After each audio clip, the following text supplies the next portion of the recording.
Sí, se oye entrecortado. Pensé que era mi conexión. Somos nosotros, Pareciera. pareciera. Vamos a probar, vamos a ver.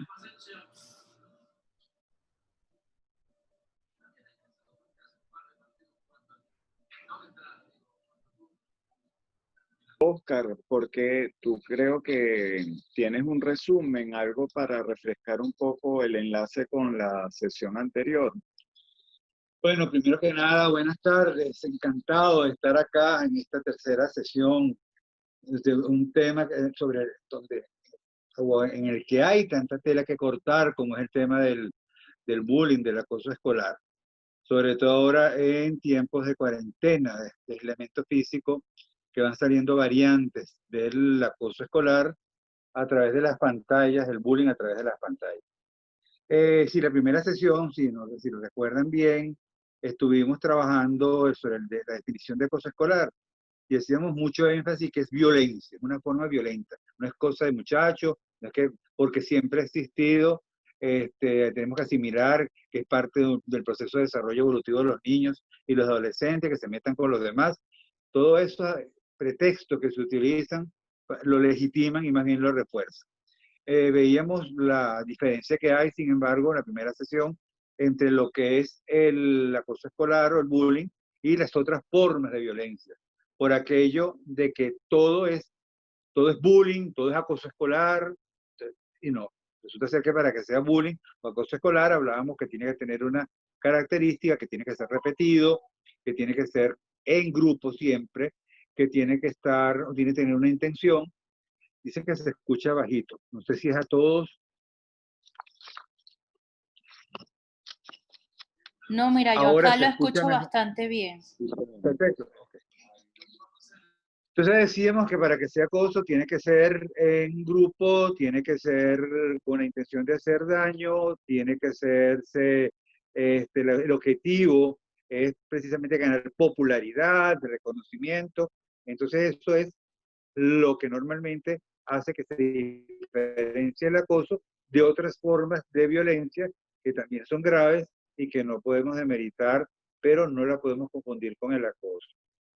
Hablábamos en la primera sesión de los tipos de acoso, el verbal, el físico, el relacional y el ciberacoso. Y hacíamos una diferencia entre lo que es el acoso y el chalequeo. Que muchas veces el chalequeo aparece como la máscara, el disfraz del bullying o del acoso escolar. Decidimos que la tercera forma de acoso, que es el ciberacoso o el ciberacoso, lo íbamos a tratar en la segunda sesión. Y lo trabajamos y vimos que a diferencia del acoso escolar físico presencial, no hace falta que sea repetido para que ya sea considerado ciberacoso. Porque desde el momento en que tú colocas una imagen, o la persona coloca una imagen, coloca un comentario en cualquiera de las redes sociales, eso no mira frontera. Y tiene muchísimos espectadores virtuales que se hacen eco de esa información y eso hace que se expanda sin, sin control, muy difícil de controlar. Vimos además en el ciberacoso, además de definirlo, que es una forma de acoso virtual, vimos que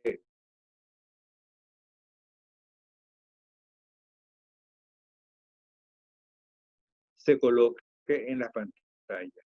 Vimos entonces el abordaje de la víctima, vimos el abordaje del acosador y vimos el abordaje de los testigos o espectadores. Nos preguntaban qué diferencia había entre testigos y espectadores. Nos pusimos a investigar en diferentes fuentes y hay diferentes posiciones. Hay quien llama espectadores activos, espectadores pasivos, otros testigos activos, testigos pasivos. El hecho es que hay el acoso en sus distintas formas requiere de que exista un grupo que avale, que acompañe, que aupe, que es activo y otro que observa, pero que también es cómplice porque no actúa, pero se llama pasivo. Entonces, más bien vamos a hablarlo de espectadores activos y pasivos o testigos activos y pasivos. pero no hay diferencia entre lo que es testigo y lo que son espectadores. Nosotros estamos hablando de testigos, de hecho. Estamos hablando de eso. Pero es porque me preguntaron la vez pasada qué diferencia había entre testigo y pasivo, un poco para aclararlo. Bien, Fernando, para esta, hay un ejercicio que se puso como propuesta para la casa. Hagamos un caso, una asignación allí, no sé si lo tienen a la mano, pero teníamos unas preguntas, ¿no? ¿Qué hacen los testigos que permiten que el acoso cumpla su objetivo? Era la primera interrogante que teníamos. ¿Y qué hacen los otros espectadores o testigos allí? Entendiendo, como decía Oscar, que le estamos dando una connotación eh, de- similar, ¿no? De símil. Algunos ubican el testigo como alguien que está involucrado directamente y el espectador los que ven que no se involucran. Pero como decía Oscar anteriormente, son algunos autores que pueden darle un matiz, pero en líneas generales estamos hablando de esos testigos espectadores. Tienen el caso a la mano, entonces por el chat que nos pueden ir compartiendo, a ver qué fue lo que de ese caso, qué hacen los testigos que permiten que el acoso cumpla su objetivo. Jonathan, ¿no? Se llama el chico, de hecho, que está molestando a Roberto, creo que se llama, ¿no? Te propongo de todas maneras, Fernando, por si alguien no lo leyó, que lo podamos leer, porque es contigo el caso para poderlo refrescar. Lo que pasa es que yo no lo tengo en mi... Ya lo tenemos en Lo acabo o de sea, colocar en el chat, chicos. ok. Lo En el acabas chat de del colocar Zoom. porque yo tengo el diseño de hoy, pero no el del pasado. Entonces vamos a ver.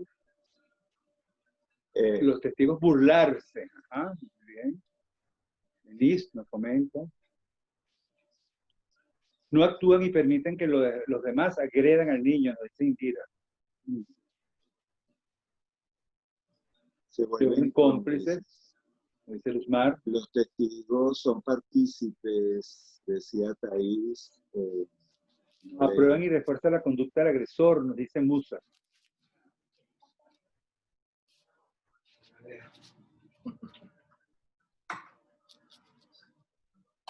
Observan, pero no hacen nada.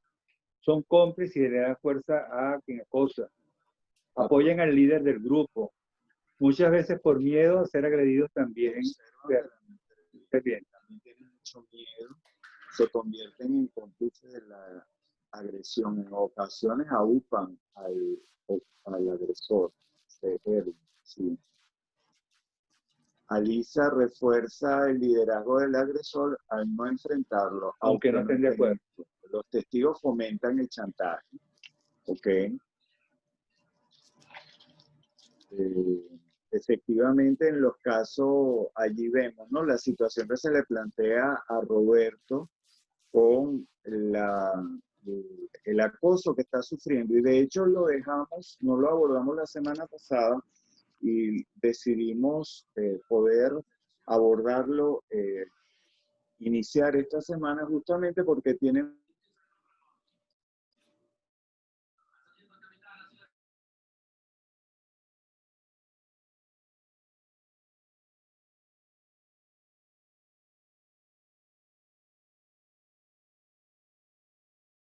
¿no? Entonces, no hay una reacción única, no tienen una respuesta única, pero son claves y determinantes en lo que pueda pasar en el centro educativo, el abordaje que se realice.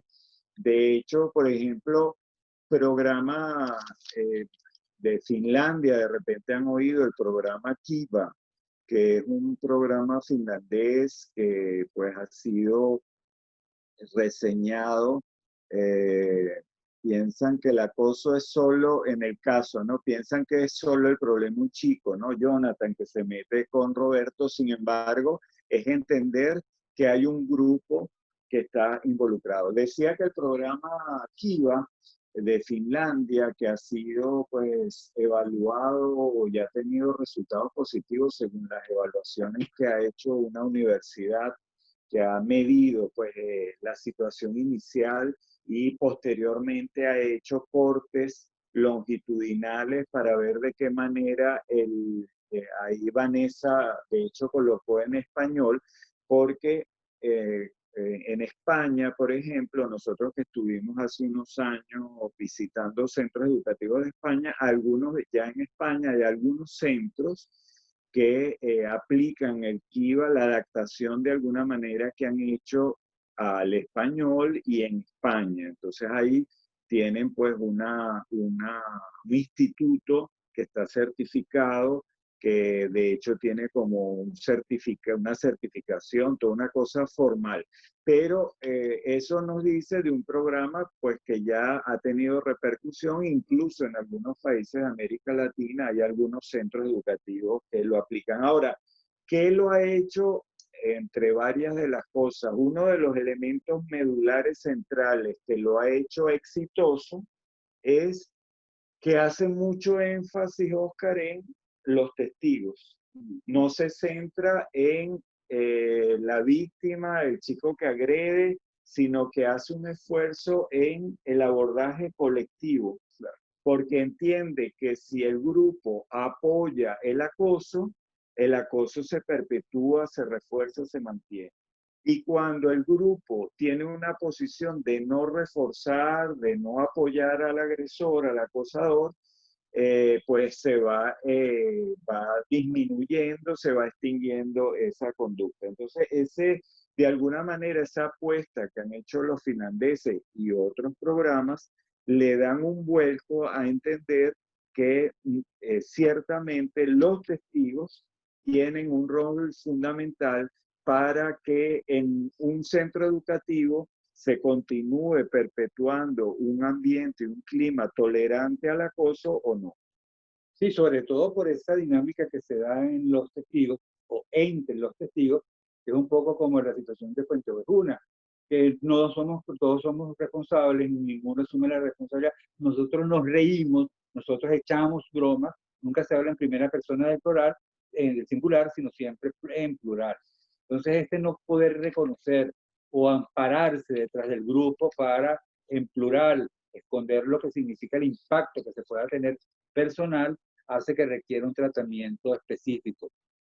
Ahora, el que sea un tratamiento específico no quiere decir que no se haga un trabajo individual con cada uno de los testigos, sobre todo los que actúan, los cómplices, los que actúan violentamente, los que pueden ser inclusive coautores o autores intelectuales de las agresiones, de la violencia que tienen los testigos, que tienen los acosadores en el caso de este tipo de violencia. No, nos hicieron una pregunta: ¿qué hacer cuando la familia detecta y el muchacho tiene miedo a hablar? Ese es uno de los puntos que vamos a abordar hoy. Te pedimos un poco de paciencia porque ya vamos a plantear qué se puede hacer desde la familia. Pero entonces vamos a ver, Vanessa, tenemos unas láminas que podemos colocar entonces Sí. para, con respecto a los testigos, que de alguna manera vamos entonces a puntualizar. Estamos hablando entonces ya en nuestra tercera sesión, perfecto, a la que ya le dimos la bienvenida a todos, los testigos. Entonces, son todos aquellos estudiantes, como decíamos, que estando involucrados o no, presencian el acoso. Pueden estar, como decía Oscar, activamente, aupar, pueden reírse, pueden celebrar o sencillamente pueden quedarse callados, pueden estar en silencio, pueden tener miedo, como ustedes planteaban. Y pasamos a la otra. Y ciertamente su silencio, aunque es complicidad, puede ser producto del miedo, ya lo señalaron varios de ustedes en sus intervenciones, y pueden percibir que si todos se ríen en grupo, no son responsables individualmente del daño que se le hace a la víctima. Eso es muy común, como decía Oscar, cuando uno entrevista, se presentan casos y uno entrevista a los chicos o chicas de un aula donde se presentan estas situaciones, es muy común que entonces no se sienta la responsabilidad individual, nadie se siente involucrado, señalado, porque de alguna manera el pensar que lo están haciendo todos le da un carácter colectivo que evade, quita la responsabilidad que pueda tener cada uno, ¿no? Entonces, no todos son pasivos, como nos plantean allí, guardan silencio. Hay otros que, como dijimos, participan activamente, ríen, celebran, aupan. Incluso hay quienes puedan ser autores intelectuales y contribuir con el proceso de acoso. Ajá, Carol nos plantea, ay, se me fue. No sé si Vanessa, Carol planteó algo que Sí, investigó con respecto a... dice, los espectadores o testigos son los compañeros que presencian y conocen el maltrato al que está siendo sometido la víctima. Sí, Ok, ok. perdón. Dentro de este grupo se distinguen dos tipos: los espectadores activos, aquellos que animan al acosador, ríen sus gracias y le apoyan a sus fechorías, aunque no participen directamente en el bullying, y los espectadores pasivos, que simplemente son testigos del acoso, pero no intervienen ni para participar ni para detenerlo. Hay Ok. más contenido de Carol y una intervención de Verónica. Leo Ajá. la intervención de Verónica. Sí, por Sí, por favor. favor. Ok, Verónica plantea que es mamá primeriza de una niña de 5 años. Hace año y medio nos mudamos a un hogar propio. A mi niña le afectó bastante los niños. A mi niña le afectó bastante. Los niños son mucho más grandes y observo que le dicen: no juegas porque eres pequeño. Ellos tienen 12 años. Solamente 2 o 3 mamás estamos abajo pendiente. Al principio ella me decía: mamá, no quieren jugar conmigo porque dicen que soy pequeña. Le decía: hay otros niños de tu edad, intenta con ellos. Observé y pues los más grandes le decían a los más pequeños que si jugaban con mi hija no jugarían más con ese niño. Cuando voy a bajar para que la niña baje, todos salen corriendo a esconderse. Ok. Vamos, en este caso, Verónica, vamos a tener un momento donde vamos a abordar qué hacer la familia, ¿no? A continuación de los testigos, entonces vamos a dedicarnos a ver qué hacer las familias, qué hacer el centro educativo. Entonces vamos a retomar el caso cuando lleguemos a esa parte, ¿no? Entonces, ya nos queda claro entonces que los testigos no son meramente unos actores allí accidentalmente involucrados, porque en la violencia quienes están directamente relacionados es el agresor y la víctima, sino que los espectadores, testigos, tienen un rol fundamental y hacen posible, potencian o no el acoso que se pueda estar realizando. Por lo tanto, el abordaje de este fenómeno va a tener como actores fundamentales a los testigos.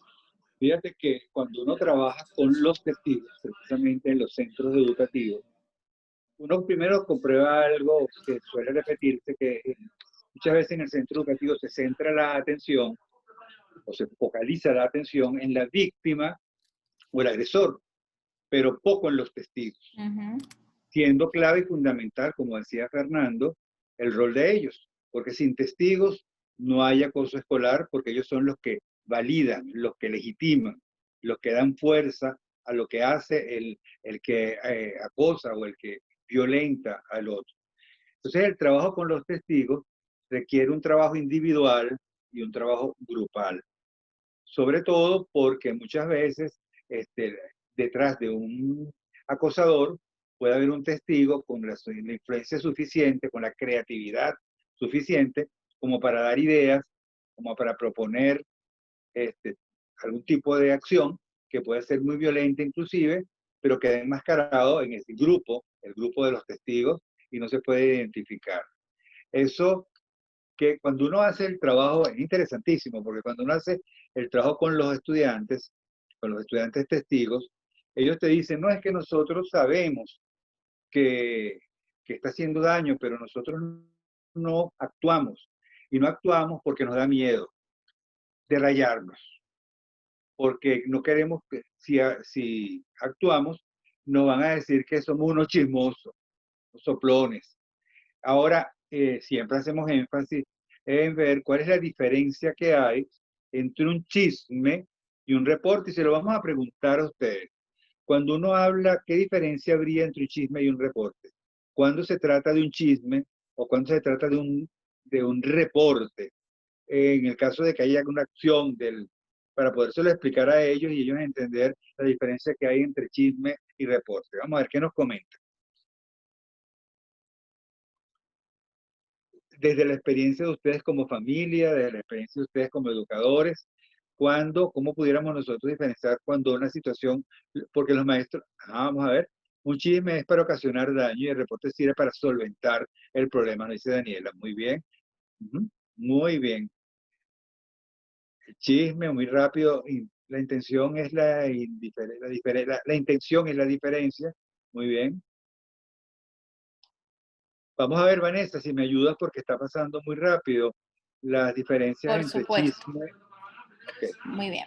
La intención es la diferencia. Otra intervención nos dice, es un chisme, a veces se inventa la historia, el reporte expone lo que está sucediendo. Ilmar comenta que el chisme es quizás algo sin importancia.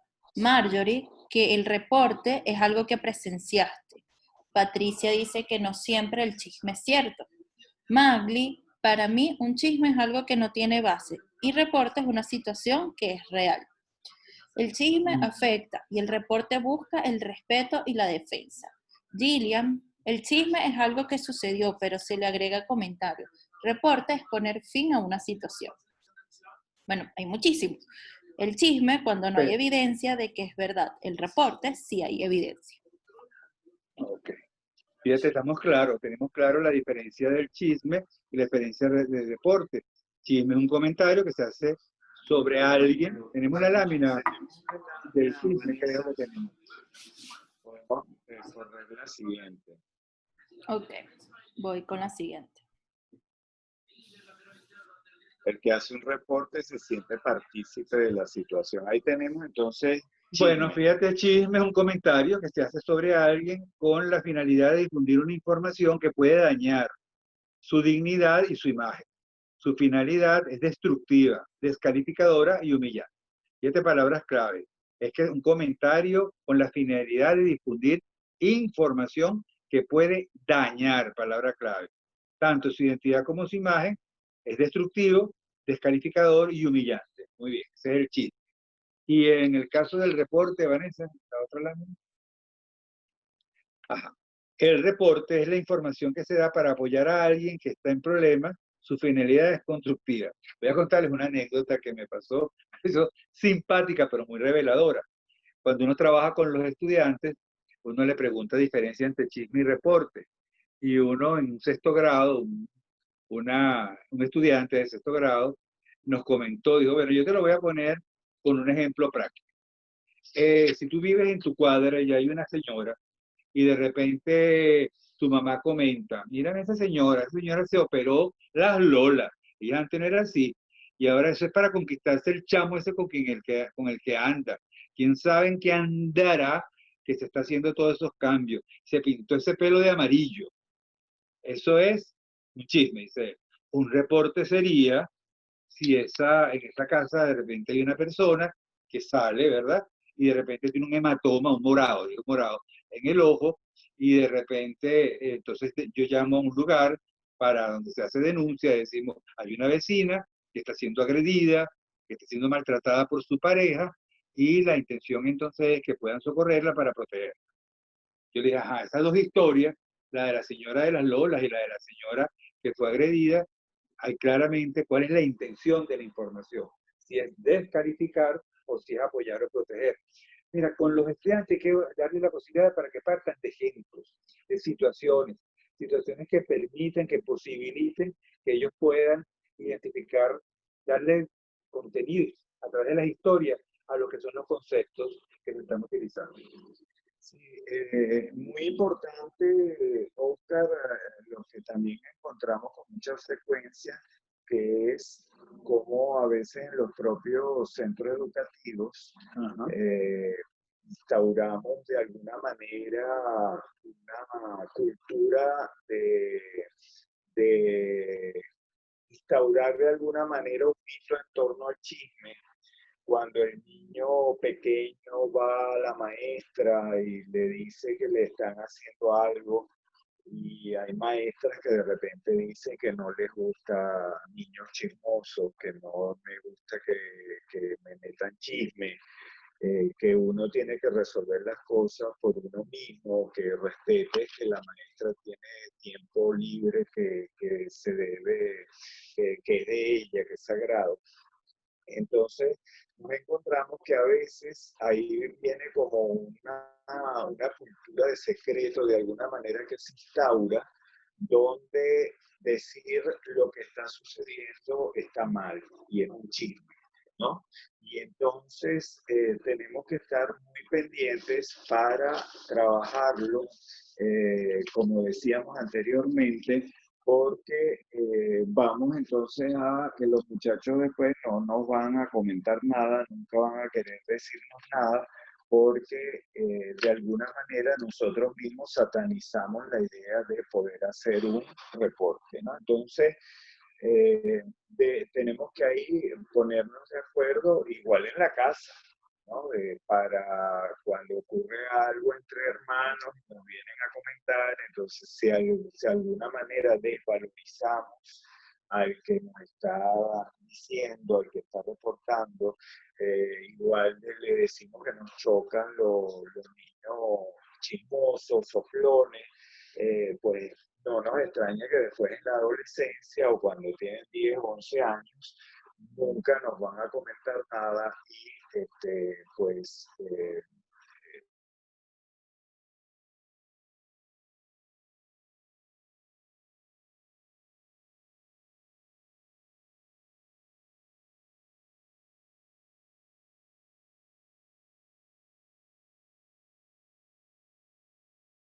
pero las otras personas entiendo que sí están escuchando. Me imagino que debe ser nada más Carol o tenemos un problema de audio. Ya Fue lo un segundo, solucioné. fue un segundo. Entonces, bueno, muy importante que podamos en el salón estar atentos o en casa estar atentos a todos y gracias a todos ya que nos han reportado el sonido. Ahora, ¿qué podemos hacer como familias? Una cosa es estar activos, atentos con las antenas, todas las antenas abiertas a las señales que nos puedan dar nuestros hijos, bien sea por la comunicación, por lo que estamos viendo, ¿no? Ahora, cuando vamos a ver en este caso, cuando son nuestros hijos los que acosan, ¿no? Vamos a pasar a la siguiente lámina. ¿Qué podemos hacer como familia? Eh, ok, allí tenemos entonces, cuando sabemos, fíjate, cuando nuestros hijos son los que acosan, es muy importante actuar a tiempo, no dejarlo pasar. Hay que actuar, mientras más rápido se actúe, mejor. Recordemos que el acoso va aumentando en cantidad y intensidad. A veces, mucho más severo el tipo de violencia que se da. Entonces, actuar a tiempo. Un poco, la otra cosa es evaluar qué pasa en casa. Porque puede ser que el estudiante esté repitiendo situaciones que ve en la casa, que aprendió en el hogar. Pero también es cómo se ejerce el poder, inclusive cómo se divierte la familia en la casa, si es con los demás o a costa de los demás, si se siente desplazado, si se siente agredido, si es víctima de violencia. Hay que un poco ver qué está pasando en casa, en revisión personal, la familia, para ver cómo estamos conviviendo. Yo recuerdo que mi mamá siempre decía, cuando yo hacía un chiste sobre alguno de los hermanos, o si algún vecino decía, diviértete con los demás, no te diviertas a costa de los demás. No lo entendíamos mucho de pequeño, pero después nos dimos cuenta que era muy sabia esa recomendación. Después, un poco es asumir. Hay que asumir lo que está sucediendo para poder cambiar, hay que asumirlo. Yo sé que duele, yo sé que es complicado, yo sé que es difícil aceptar o reconocer que hay que hay un hijo que es violento o que le genera daño a los demás o que no mide las consecuencias de sus actos, pero hay que reconocer. Yo no sé si ustedes vieron la película Wonder. La película Wonder muchos la vieron. Esta es una película de Disney que trata sobre el tema del acoso escolar, a un niño que tiene unas condiciones, unas características físicas particulares. Y hay un momento en donde la persona que acosa, la familia que acosa, es citada por el director para conversar sobre el acoso y la familia se niega, totalmente se niega a asumir la responsabilidad como padre y más bien justifica de alguna manera el hecho. Casi que bueno que tengo un hijo que se defienda y haciéndole ver que estamos viviendo en una sociedad donde ser líder tiene que ver con la capacidad de imponer, de hacerse valer, inclusive utilizando la violencia como fin. Sí, más bien incluso los que han visto, hay algunos que nos han comentado que han visto la película, que la mamá le dice, no, más bien mi hijo es el agredido, porque ese niño deforme, de alguna manera mi hijo no puede dormir, tiene pesadillas, que se la genera el hecho de estar con un chico que no es normal y no debería estar en la escuela, ¿no? Entonces, más bien revertir la agresión en el otro. Tú sabes que ayuda mucho, Fernando, y a los amigos y amigas que nos acompañan, ver un poco cómo es nuestro hijo, qué cosa. Cuando una fiesta, por ejemplo, de compañeros, de amigos, cuando está, por ejemplo, en la casa jugando con sus hermanos, cómo si es violento con los hermanos, cómo ejerce el poder, inclusive con las mascotas, porque pueden ser indicios, se califican como acoso, pero sí son formas de divertirse, generando dolor al otro, malestar al otro, molestando al otro, bien sea a los hermanitos, a los primos, a los vecinos, a la mascota. Entonces se disfrute esa falta de empatía, esa falta de compasión por el otro, es una cosa que tenemos que llevar en cuenta para asumir que tenemos un hijo que no es que sea mala persona, sino que necesita apoyo para poderlo sí, como dice el mar, apoyar. como dice el mar, los padres a veces lamentablemente nos convertimos en cómplices y no permitimos que asuman las consecuencias de sus actos. Y pues es muy común, dolorosamente, nosotros hemos atendido a lo largo de estos años familias que han sido cómplices, que han resuelto todos los entuertos y todas las situaciones y las agresiones, los acosos del hijo, y después en la adolescencia pues le toca de alguna manera como un boomerang, ¿no? Se le revierte toda esa situación y de repente tienen un adolescente o un joven ya que no, pues que incluso se vuelve toda esa agresividad hacia los propios padres, agrede a los propios padres o se convierte, empieza a tener problemas con la ley, penales, empieza a tener conflictos, a hacerle daño más seriamente a otras personas con consecuencias legales, penales. Entonces, pues incluso decimos pensando en la protección de tu propia familia, cuando tu hijo presenta este tipo de conductas y situaciones, pues somos los primeros interesados en actuar y como dijo una de ustedes, no recuerdo ahorita el nombre, buscar un especialista, buscar apoyo si lo requerimos y entender que ciertamente, como vimos la vez pasada, pues estos niños, estos adolescentes también necesitan apoyo.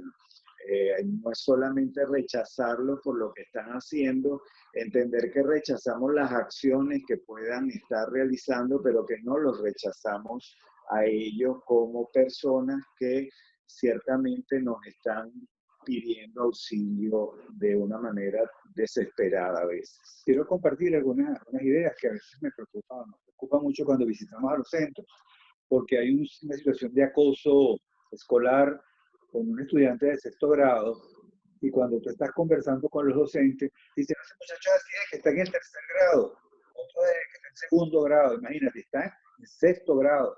¿Cómo que es así? Sí, sí, sí. Cada vez que cuando él sale o pasa de grado, la maestra dice, por fin me liberé de ese demonio.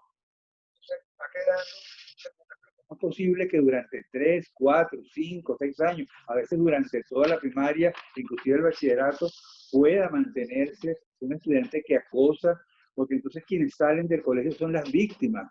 Las víctimas son las que tienen que buscar un cambio de plantel porque el acosador sigue blindado. Entonces hay que estar muy atentos con eso, porque si no, si sigue el acosador en el colegio, no se toman las medidas, no se asume pues la responsabilidad, vamos a perpetuar pues el hecho, y eso va a darle cada vez más poder al acosador. Comenzamos justamente cuando nuestros hijos son los que acosan, porque nos encontramos con mucha frecuencia que son la mamá o el papá que no va a las reuniones cuando lo citan, o que fueron nada más a la primera, e incluso a veces puede decir, y para esto me hicieron perder mi trabajo. Yo pensé que me estaban llamando para algo importante, entonces lo que le tienen que decir al otro niño que aprenda a defenderse o que haga dieta para que no se metan con su obesidad o que se aprenda a defender. Entonces, si esa es la actitud, por eso empezamos por estos padres, porque requerimos tomar conciencia de la importancia de hacernos presentes, de acompañar y de asumir las consecuencias con nuestros hijos y de cumplir las medidas que haya que cumplir. Tengamos claro siempre que un estudiante que acosa, que disfruta con el dolor del otro, que genera dolor en los demás, que considera la violencia como una forma de recrearse, tiene que tener un acompañamiento especial. Es importante la evaluación terapéutica, porque puede tener problemas de trastorno mental o trastornos en su salud mental, que hay que indagar qué tipo de situación lo puede estar afectando, que hace que haga del dolor, del dolor del otro, una fuente de placer o de gratificación. Ahora vamos a ver normalmente las familias que son las que se hacen presentes, las que se preocupan, las que van a las charlas, a las reuniones, las que piden que se hagan actividades. Todavía vamos a dejar esa que está ahí, Vanessa. Vamos a preguntarle entonces al grupo ahora con esta pregunta. ¿Qué podemos hacer cuando son nuestros hijos los acosados? La pregunta que tenemos ahí en la lámina. ¿Qué podemos hacer como familias? Los leemos por el chat. Cuando nos toca a nosotros ese rol tan... Estar presente, darles apoyo, ir al colegio, buscar a los problemas, buscar ayuda como familia, escuchar a nuestros hijos, escucha activa, buscar ayuda profesional, escucharlos, buscar a un especialista, buscar apoyo psicológico, escuchar sin hacer juicios. Podemos aceptar, bueno, ya se nos perdieron, podemos aceptar la rabia del niño sin buscar ayuda profesional, buscar el origen. Y aquí nos dice Marjorie, si los hijos no hablan, ¿no? Es como evaluar lo que pasa, hablar y hablar, afrontarlo como familia, buscar apoyo profesional, apoyo al niño para que comunique lo que está pasando, conectarnos desde el ser, buscar ayuda de profesionales. Bueno, ahí vemos, ciertamente han salido una cantidad de elementos. Vamos a ir, prestarle atención a las situaciones y tiempo. Hablar con los profesores, que el niño nos diga que son de confianza. Ajá. Nos imaginamos que evaluar la situación, conversar con los representantes del otro niño. Ajá, vamos a ver ahí ese punto, autodiagnóstico, revisar si la comunicación en casa es violenta, indagar el por qué, ¿no? Está sucediendo, darles tiempo, cariño, amor.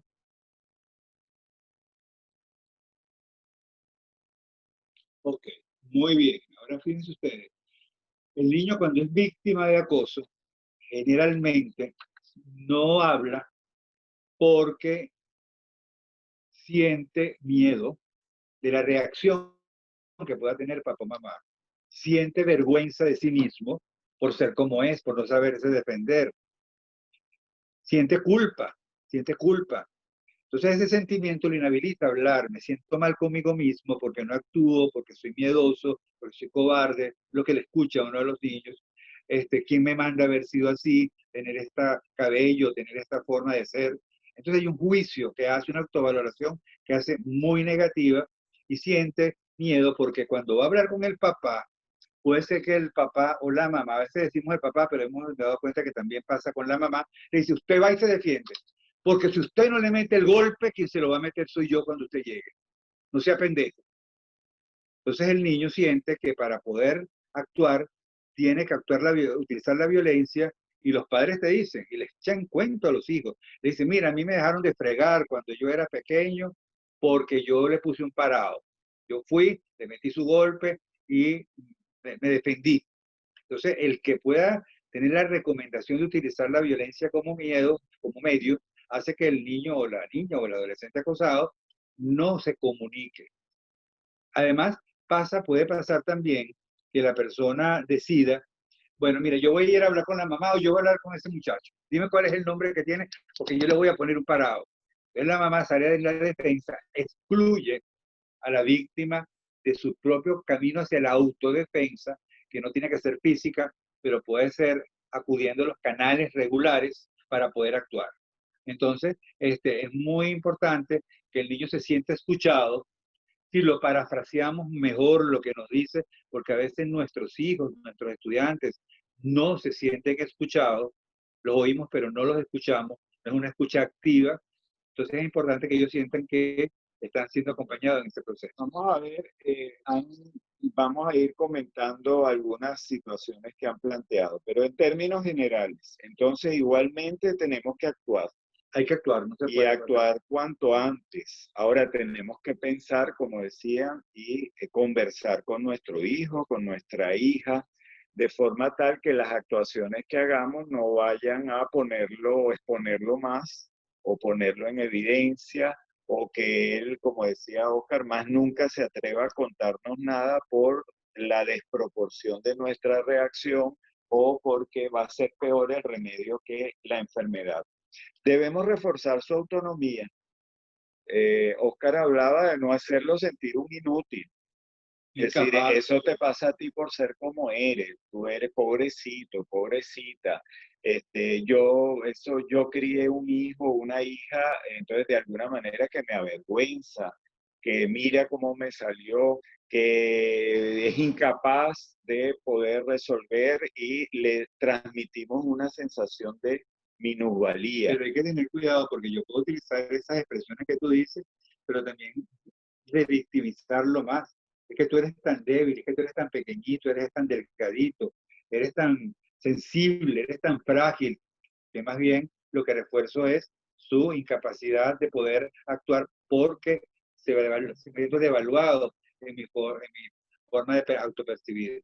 Tal como dice Marjorie, nunca responsabilizarlos a ellos, no hacerlos sentir culpables. Ese lo buscó. Por ser como es, igualito al el papá, siempre es así, no sabe defenderse, no sabe expresar. Entonces, no culpabilizarlo, no transmitirle una sensación de culpa y también nosotros revisar, ¿no? Es un punto muy importante, clave, fundamental, cómo nos estamos sintiendo nosotros. La culpa no nos ayuda en nada para abordar el fenómeno del acoso de nuestro hijo. Ustedes han de que estar muy atentos, Fernando, y ustedes, que seguramente lo han visto y lo han tenido la experiencia de cerca. Es que hay padres o madres que han sido abuelas, que fueron víctimas de acoso escolar y proyectan en los niños sus propios sentimientos, sus propias heridas que no están todavía sanadas. Entonces, más bien, le transmiten, lo hacen más vulnerable, porque en lo que mi hijo o hija es acosado, yo recuerdo en esa memoria que no lo tengo a lo mejor con la capacidad de recordarlo, pero existe una amnesia emocional que me dejó ahí reservado en la caja negra que tenemos muchos, que tenemos todos, o en esa parte sombría, una situación de acoso, y cuando acosan a mi hijo o a mi hija, eso aparece. Y el recuerdo se traduce en emociones como ansiedad, angustia, frustración, llanto, y lo proyecto a mi hijo por aquello que viví. Estar muy atento qué pasa con mi hijo acosado y que, cómo eso repercute en mí y qué reacciones puedo identificar que pudieran ser reveladoras, inclusive para buscar ayuda profesional. No tomar la justicia por nuestras manos, que es una de las tendencias que podemos tener porque nos afecta, porque nos duele lo que está ocurriendo, porque de repente vemos que no hay las respuestas, ya algunos han manifestado, de repente hablé con la maestra o hablé con el coordinador, o ya sé que no va a pasar nada porque en otras ocasiones no he tenido respuestas y logramos con una acción nuestra complicar las cosas o a veces incluso la familia que es víctima se convierte entonces o da la imagen de que es la familia agresora, de que es la familia violenta, que es la familia que no comprende. Entonces, en este caso tenemos que pensar, tenemos que emocionalmente identificar nuestras emociones, gestionarlas, controlarnos y dar los pasos fríamente que podamos pensarlos y no dejarnos llevar simplemente por la ira o la rabia que pueda suscitar estas situaciones. Hay que animarlos, hay que motivarlos para que nos cuenten lo que les está sucediendo. Lo que pasa es que muchas veces, por nuestra angustia y además porque amamos y porque queremos a nuestros hijos, les hacemos interrogatorios. Y los interrogatorios pueden ser muy intimidantes. No es lo mismo hacer un interrogatorio que preguntar, mira, ¿cómo te sientes? Te noto extraño, te noto diferente. Sabes que yo estoy aquí para acompañarte, para apoyarte. Si no te sientes ahorita en condición de hacerlo, esperamos un momento. Siempre buscando un momento a solas, íntimo, que permita el acercamiento y la comodidad para poder conversar. La medida en que nos va relatando los hechos, ahí hay que respirar profundo para no actuar en consecuencia porque me da rabia, bien sea por lo que le está pasando o porque me puedo sentir que fracasé como padre, porque no le di las herramientas o no tuvo las habilidades sociales para actuar. Entonces, cuando escuchamos el relato, ver un poco qué me cuenta y qué está pasando en mí en la medida en que me va contando el relato para poder identificar mis propias emociones, gestionar mis propias emociones. Mira, no está mal si viví una experiencia de niño o de adolescente donde fui víctima de acoso, qué fue lo que más me ayudó, cómo me sentí, cómo logré superar la situación para que también se dé el proceso empático y podamos comunicarnos de manera cercana y de manera cálida, sobre todo de manera cálida. Escucharlos sin juzgar, ¿verdad? En esa escucha activa, que ellos no sientan que entonces ya nosotros estamos deduciendo todo lo que puede, lo que ocurrió, atribuyéndole la responsabilidad a él. Acordar una estrategia común, ya cuando tengan una edad, de repente ya, Oscar, final de la primaria, de repente cuarto, quinto, sexto grado, involucrarlo. Que él no se sienta como un ente pasivo, que mamá y papá van a ir a resolver el problema, sino No, que él se sienta partícipe. No, pero fíjate que mucho antes, mucho antes. Cuando el niño confiesa o cuando sé que se está siendo víctima de acoso, hay que incorporarlo. Ya tiene la capacidad de comunicarse, incorporarlo significa que lo voy a acompañar, que me va a acompañar, para que él sienta que de alguna manera él está participando en su defensa y está adquiriendo esa habilidad de poder decir frente a una injusticia, una violación de mis derechos, yo estoy actuando, no enfrentando a la víctima, pero sí utilizando los canales con los que cuenta el centro educativo, acompañado de mi familia. Eso hace que él sienta que va adquiriendo mayor poder, su poder de poder actuar y actuar acompañado, pero con el soporte emocional necesario. Hay que mantenerse en contacto con el centro educativo, no basta ir una vez. Ya leí un comentario, leímos aquí, ¿verdad? Que hablaron con la maestra, la coordinadora, la orientadora, el director, no pasó nada, nadie hizo nada. Lamentablemente hay experiencias en ese sentido, pero no todas son así. ni podemos dar por hecho que sean así, porque efectivamente en el centro educativo los docentes que están allí participando, involucrados directamente, viendo, escuchando, o que deberían estar más atentos de las situaciones que les estamos comunicando, pues tienen un rol de mediadores que va a ser fundamental cuando hay una asistencia al centro educativo, porque nosotros no estamos allí todas las horas y la permanencia nuestra puede ser en algunos momentos específicos. Por lo tanto, es fundamental que podamos tener contacto y conocer cuáles son los pasos que se están dando, partiendo de que efectivamente estamos hablando de violencia, situaciones de violencia, y que como tal, pues hay que buscarles respuesta, hay que buscarles alternativas, pero que deben ser las más idóneas, ¿no? Fíjense una cosa, aquí hay una propuesta, un elemento clave, que es el tema de entender que esto es un problema de derechos humanos de los niños. Derechos humanos de los niños. Muchas veces eso no se plantea y no se concibe, sino más bien como un problema psicológico, un problema relacional, un problema que tiene que ver cultural, pero no que es un problema de derechos humanos. El niño necesita ser protegido, el niño tiene derecho a ser protegido, tiene derecho a ser aceptado, tiene derecho a ser incluido, derecho a no ser discriminado, tiene derecho hasta a informar, tiene derecho a asociarse para poder buscar alternativas a las situaciones que los afectan. Y el acoso escolar puede ser una oportunidad para hablar de derechos humanos, para hablar de los derechos, de las responsabilidades, de los deberes, tanto de los acusados como también de los acusados, como de quienes acosan y de los testigos.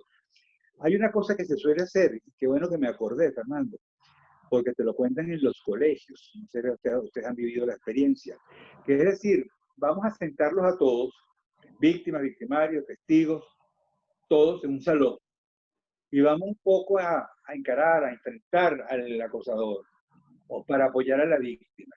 Y resulta ser que esa experiencia, que es como una especie de tribunal disciplinario, más bien es contraproducente. Y vamos a hacer una diferencia después para que no nos confundamos. Aquello de querer solucionar y sentar a la víctima conjuntamente con el acosador y con los testigos, empodera al victimario. Suena dura la palabra, pero sí le da poder. ¿Por qué? Porque están los testigos, que son los que lo avalan. Entonces es importante, si se va a hacer una actividad colectiva, cineforo, un conversatorio, no señalando a la víctima, no señalando al victimario o al acosador en este caso, pero al victimario suena fuerte, es un agresor, sino más bien buscando espacios para el trabajo individual con cada uno de ellos.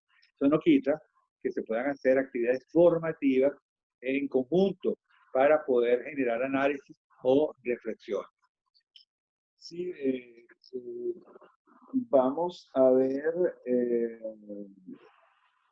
la atención terapéutica. A veces es fundamental, es necesario que nuestro hijo, eso no justifica que se le agreda, ni le quita fuerza al hecho de que sea objeto de un acoso, de una violencia. Pero también tenemos, nuestro hijo, nuestra hija tiene que fortalecer de alguna manera, indagar y qué es lo que, por qué le hace daño, ¿no? ¿Qué es lo que le hace vulnerable? Lo que lo hace vulnerable, por qué le hace tanto daño eso que le hacen, eso que le dicen, porque si no lo abordamos, si él no lo trabaja, si de alguna manera pues con especialistas no puede ahondar en eso, que puede estarlo haciendo actuar de esa manera, él va a seguir con ese hándicap en su vida, ¿no? Va a seguir de repente pasando de grado o se va a cambiar de escuela y de repente va a reproducir. Van a cambiar los chicos o las chicas que le molestan, pero de alguna manera sigue siendo y actuando en un rol de víctima, ¿no? Claro, aquí hay una cosa difícil de roer, ¿no? Que se lo encuentra uno en las situaciones que vive. Muchas veces la condición de víctima, la actitud de víctima que puede tener una persona en su vida, hace que a veces, cuando abordamos o que nos toca vivir una expresión con nuestros hijos, lo hagamos desde esa percepción que tengo de lo que significa la agresión en mi vida. Y me deja sin herramientas, me deja sin poder, me deja sin la capacidad de poder actuar. ¿Qué pasa? Y voy a relacionarlo con algo también que sé que va a sonar duro, pero es difícil hablar con claridad. Si el niño en su casa ha sido víctima de castigo físico, el niño o la niña o el adolescente, y él sintió o le dijeron en su casa que lo castigaban, le pegaban, lo maltrataban porque lo querían, porque era una forma de educarlo para corregirlo, fíjate que hago énfasis en la palabra corrección, para que sea una buena persona, para que sea una persona de bien. Y ese niño entiende que la persona que tiene poder te puede agredir en aras de que tú cumplas con el objetivo o la expectativa que tiene la persona. Ese niño es vulnerable, puede ser muy vulnerable frente al acoso, porque él puede sentir que eso que hace su mamá en nombre del amor, o su papá o su abuela, que es agredirlo para educarlo, es agredirlo para de alguna manera relacionarse con él, puede ser entonces que él acepte de manera pasiva la agresión de otros. Y puede ser que en la agresión él encuentre una forma de reconocimiento, porque al convertirse en víctima en el salón, tiene la atención, tiene el acompañamiento que no tiene en su casa. Fíjate tú qué cosa puede sonar muy perverso. Él dice, prefiero ser una víctima, pero que me tomen en cuenta, que aunque sea con la agresión física, yo siento que existo, porque en mi casa soy invisible, porque en mi casa me pegan por todo, en mi casa me demuestran el amor a través de una corrección violenta. Entonces, hay que estar muy atentos, porque puede haber una ganancia secundaria por parte de la víctima que sienta que se hace visible frente al grupo porque es reconocida como tal. El día que también caracterizamos un poco, que hablamos de la víctima, también veíamos que puede ser, vengo de un hogar donde he estado sobreprotegido. También pasa con También puedo ser hijo único, hija única. De repente tengo problemas para establecer límites, para no he desarrollado habilidades sociales, tengo inseguridad, de alguna manera quiero ganarme la confianza del grupo, ser aceptado por el grupo al costo que sea, porque no considero que tengo otras herramientas para hacerlo. Por la razón que sea, si nuestro hijo o nuestra hija necesita apoyo a ese nivel, como decimos, hay que buscarle el apoyo. Eso no justifica, Para nada, eso es importantísimo. eso no justifica que nadie debería agredirlo por ser como es, ni agredirla, ¿ok? Pero hay como dos caras de la moneda. Por un lado, tenemos que abordar la situación de la violencia, del acoso que está sufriendo y cómo prevenirlo y atenderlo.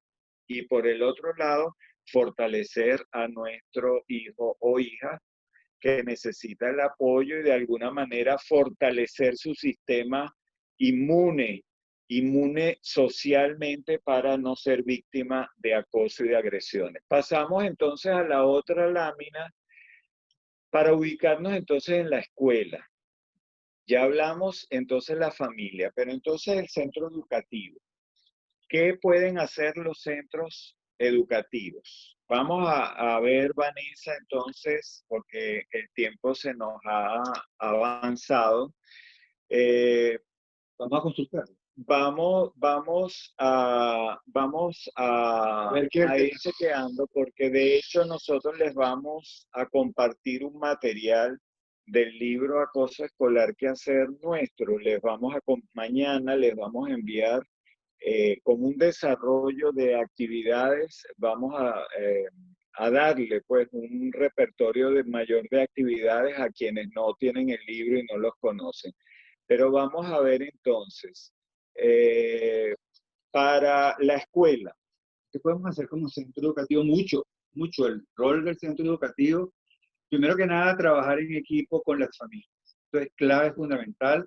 Eso lo plantea inclusive en el caso de las experiencias exitosas de innovadoras, pero para eso es clave enfrentar, reconocer, identificar el hecho y aceptarlo como un tema a trabajar dentro de lo que era la oferta formativa, curricular y además de derechos, con este enfoque de derechos que hablábamos anteriormente. Entonces es muy importante que el centro educativo un poco tenga claras cuáles son las directrices que hacer, a dónde acudir, cuál es la ruta a seguir una vez que se da un caso de acoso escolar o de bullying.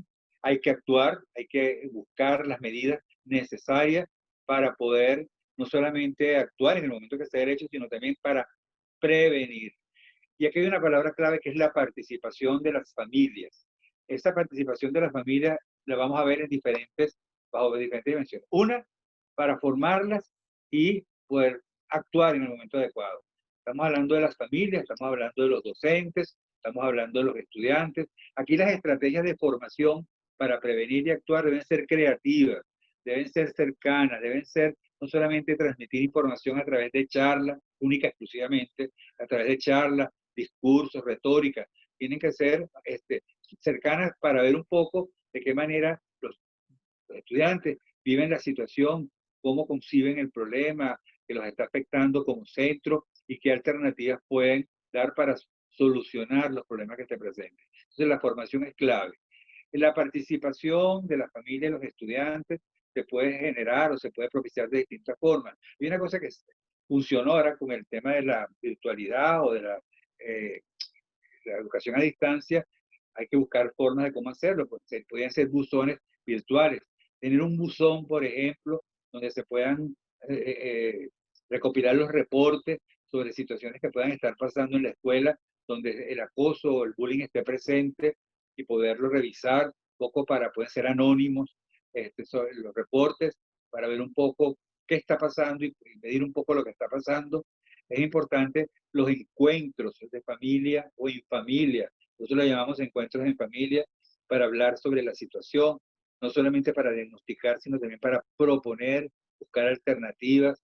Si contamos en el centro educativo con profesionales, psicólogos, abogados, que puedan dar charlas ahora con este tema de la comunicación a través de las plataformas, pudiera ser un día que hable a través de la plataforma un papá o una persona cercana del colegio, una organización con la que se tenga vínculo, poco para hablar sobre los distintos aspectos que tienen que ver con la prevención y el abordaje del acoso escolar. Si el centro educativo asume que el acoso es una dinámica que involucra a todos los miembros de la comunidad, la formación debe estar dirigida a generar climas escolares que promuevan el respeto a la diversidad y a la empatía.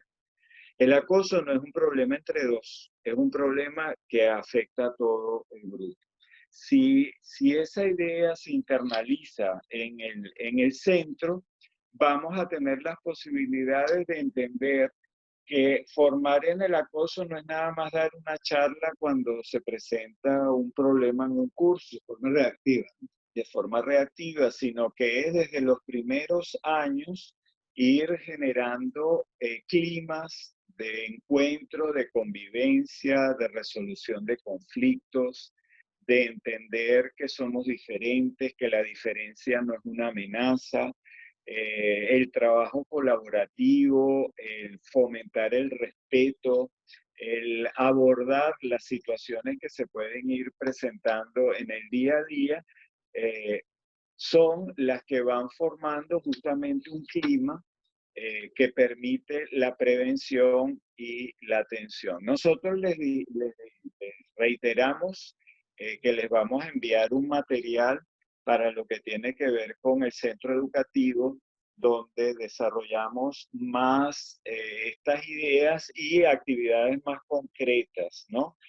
Que se deberían o se pueden realizar si seriamente se quiere abordar la prevención y la atención del acoso. Ya para cerrar, ir cerrando, porque estamos ya cerca de la hora de cierre, la pregunta es, bueno, ¿y qué hacemos? ¿Qué hacemos cuando el centro educativo y las familias no actúan? Pues existen instancias a las que se pueden acudir para poder reportar pues, la situación que se está viviendo, hacer la denuncia, como es el sistema de protección del niño y del adolescente, los consejos de protección, la defensoría del niño y del adolescente. Sabemos que en este momento es difícil, eso es un tema, si son efectivos o no, y si las medidas que se dictan se cumplen o no. Es un tema para seguir profundizando, para poder buscar el apoyo psicológico, el apoyo, la protección jurídica, legal del niño, sobre todo si tiene más de 14 años, el adolescente ya ha cometido un hecho violento.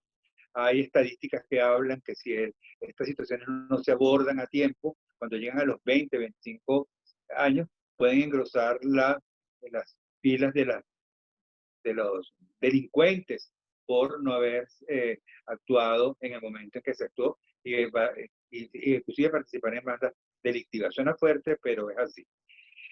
Vamos a concluir con José Alberto. Una carta de José Alberto, para ver qué nos dice y cómo podemos de repente identificar o relacionar lo que hemos hablado a través de este relato y este testimonio de José Alberto. Desde el maternal escuché que la escuela es tu segunda casa. Ciertamente es así, porque son muchas las horas que pasamos en ella. Hoy tengo 16 años. El año que viene debo abandonar el liceo. Son muchos los sentimientos encontrados. Me cuesta expresar que en un momento fui víctima de acoso escolar por mi condición. Me tocó sufrir en silencio, lo que no me atreví a confesar por vergüenza, miedo, a veces culpa. Un día todas estas emociones explotaron y golpeé a un compañero que se burlaba de mi forma de hablar. De víctima pasé a victimario. Ahora que escribo esta carta me hago muchas preguntas. ¿Por qué el acoso es percibido en muchos centros como cosas de muchachos? La forma de evitar la impunidad es tomando la justicia por nuestras propias manos.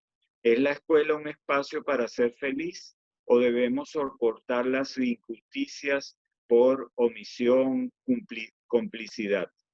Si la escuela es nuestra segunda casa, ¿por qué cuesta tanto la comunicación entre las familias, docentes y directivos? ¿Para qué sirve tener leyes si no se aplican? Paradójicamente, muchas de estas preguntas comenzaron a tener respuesta cuando se decidió en el colegio crear espacios para que los estudiantes pudiéramos participar y opinar sobre las situaciones que vivíamos y hacer propuestas para cambiar nuestra realidad personal y social. Les confieso que comencé a entender lo que significa la autonomía cuando fuimos consultados, no solo en los momentos en que las cosas iban bien, sino también cuando cometimos errores y debíamos opinar sobre cuáles deberían ser las consecuencias de nuestros actos. Siempre recordaremos a la profesora Hilda porque decidió que el aula de clases no era solo un espacio para pasar materias sentados, dándole la espalda al compañero y viéndosela al de adelante. La profe decidió convertir el salón de clases en un espacio para pensar, reflexionar, crear, y de esta forma logró que el aburrimiento no fuese la excusa para agredir a otros. En estos años he entendido, y no ha sido fácil, que la competencia malentendida se puede traducir en abuso de poder, donde el más fuerte humilla al más pequeño, en el que los viejos le pasan factura a los nuevos estudiantes y deben vivir su noviciado aceptando imposiciones y abusos, a menos que respondan con violencia y se hagan respetar. No quiero finalizar estas letras sin dejar de mencionar al profe Ricardo, quien utilizaba películas, cuentos, fábulas, testimonios en los que se hacía evidente la intolerancia a la diversidad por condición política, racial, religiosa, sexual o de procedencia, y lograba en los foros que las respuestas salieran de nuestras propias bocas. Las cosas cambiaron en nuestro plantel cuando nos dimos cuenta que los factores que generaban violencia y acoso no solo tienen que ver con lo que vivimos nuestras familias, sino también con lo que pasa en la escuela. Estimados amigos y amigas, seguramente después de leer este libro surgirán otras interrogantes que les tocará a ustedes buscar.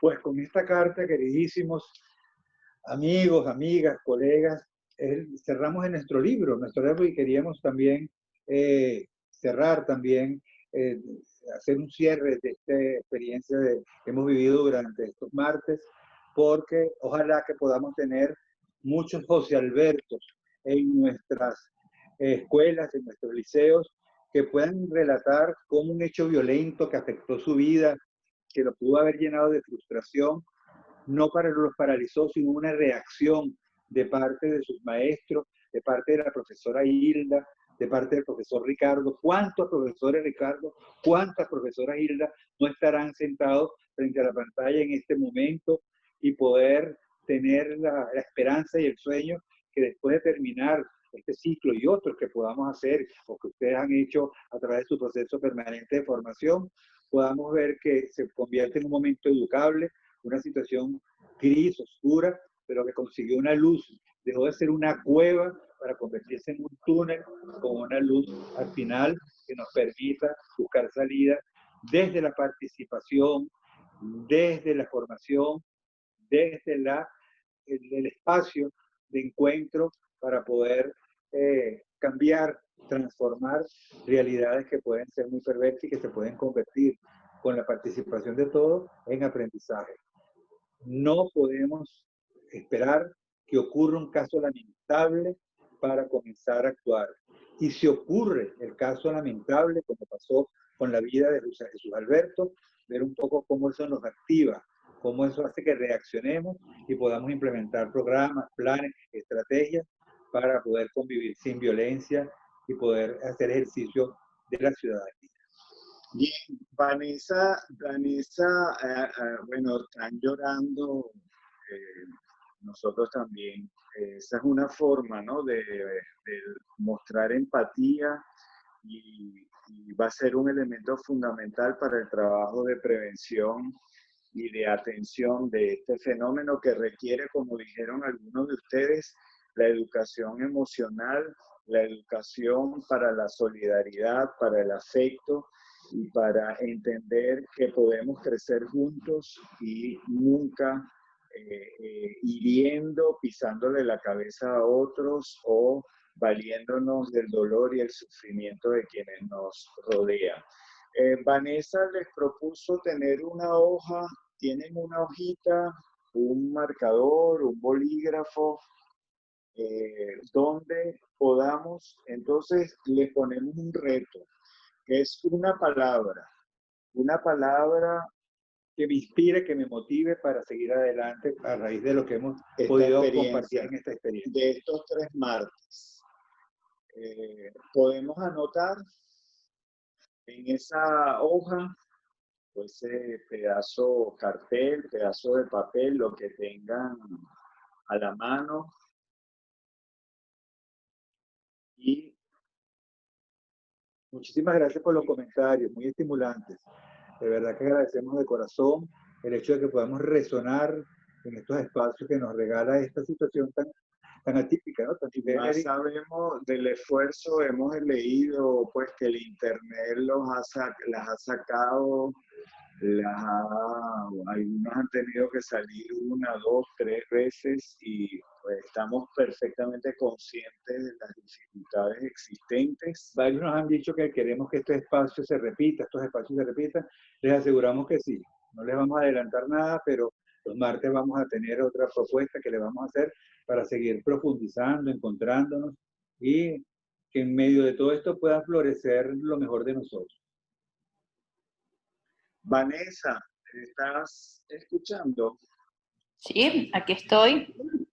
Entonces, la idea es que con lo que hayamos anotado, alguna palabra, un cartel, vamos a los que tienen la cámara abierta, vamos a abrir la cámara.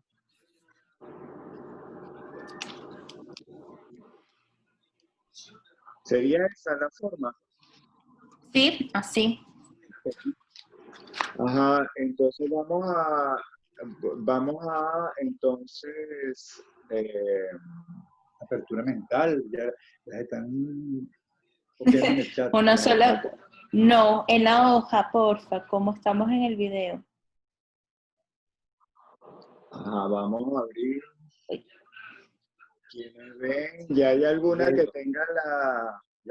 Ah, Sí, ya hay varias tenemos personas. Esto es importante, ¿no? Esa eres tú, esa es Vanessa. Ajá, entonces, Empatía, nos ponen por acá. pero tienen una hoja para que anoten. Esperanza. Oraina, tienes una hoja para que anotes esperanza en la hoja Ahora y que la anoten en muestres en sus la... hojas con su marcador que les pedimos al inicio y por el chat, vamos a abrir las cámaras y mostramos nuestra palabra a la cámara. Y en unos segunditos vamos a tomar una foto de todas sus palabras. Y esas serán las palabras con las que vamos a recordar este taller. ¿Qué nos dejó este taller? ¿Qué vamos a impulsar a través de este taller en una palabra? Futuro. No puedo abrir No la cámara. puede abrir, bueno, Thais, sabemos que apostamos también contigo al futuro. Un futuro para nuestros hijos, donde puedan crecer educándose sin preocupar de que les hagan daño. Que la escuela sea un lugar para aprender y no para sufrir. Educación, palabras clave. Ajá. Perfecto. ¿Alguien Me más? encanta Mari Carmen. Tiene valor para asumir no leo más, el reto. Ah, mira, tenemos lo mismo. Tolerancia, Dale, tiene suelta, Kate. suelta. Daniela, compromiso. Me encanta la de Indira, aprendizaje, optimismo, Aurora, así es. Ok, ahora vamos a tomar una foto, ¿ok? Vamos a hacer 2 fotos para que puedan salir todas. Voy. Listas con su palabra en la cámara. 1, 2, 3. Muy bien. Y segunda foto. Para aquí leo a Delia, que tiene empatía, seguridad. Ok. Denise. Qué bien. Denise, no se lee la palabra. Está muy cerquita. La palabra estaba muy cerquita. María T dice que me bloquearon. No, Ella no, dice que está bloqueada. no te bloqueamos, María. Te No, leemos. tú tienes que activar tu cámara. Ajá. Activen Todos sus podemos cámaras, activar la cámara. por supuesto. Ahora sí, estoy leyendo responsabilidad. Escucha. Ok. Ah, Denise, ahora sí te leo. Aporte, ¿no? Ok. Listo, voy con esta otra foto. 1, 2, 3. Perfecto. Bellas esas palabras. Igualdad, leí por allí. bueno, y ya saben, a poner en práctica esto que hemos reflexionado, analizado. No se trata solo de tener más información, sino de ser mejores personas ayudando a nuestros muchachos y muchachas que lo requieren.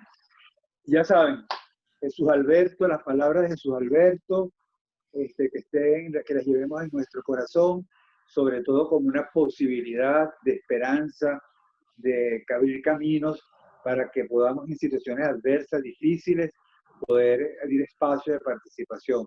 Nos sentimos honradísimos. Gracias Vanessa por tu apoyo. De verdad que ha sido súper útil, además siempre solidaria y además amorosa en todo tu trabajo. Y esto es lo que nos anima en estos momentos difíciles, en estos momentos complejos, en estos momentos sin muchas respuestas, pero con muchísimas preguntas, y que esas preguntas puedan servir para buscar alternativas, posibilidades. Eso sí, siempre incorporando la palabra, dándole vida a la palabra participación, solidaridad, respeto, dándole contenido a esas palabras. Los queremos, nos encanta encontrarnos con ustedes. Alguien creo que puso que Vanessa abra la cámara para conocerla. ¡No! ¿Es Vanessa? Ajá, Vanessa. Claro. No, qué pena. Nuestra, ella es la, Anfitriona de ella lujo. ella es la chica Zoom en Secoar. Ahí está. Mira qué bella, ¿no? Eso, Vanesita. Qué Ok. pena, me pasé en Gracias, sonrojar. Ya. Eso, Vanessa, te pone. Bueno, besos, que Dios los Que bendiga. Dios los Y bendiga. ya saben, les vamos a mandar el material y las lecturas complementarias para que estén pendientes y revisen, ¿ok? Chao, chao.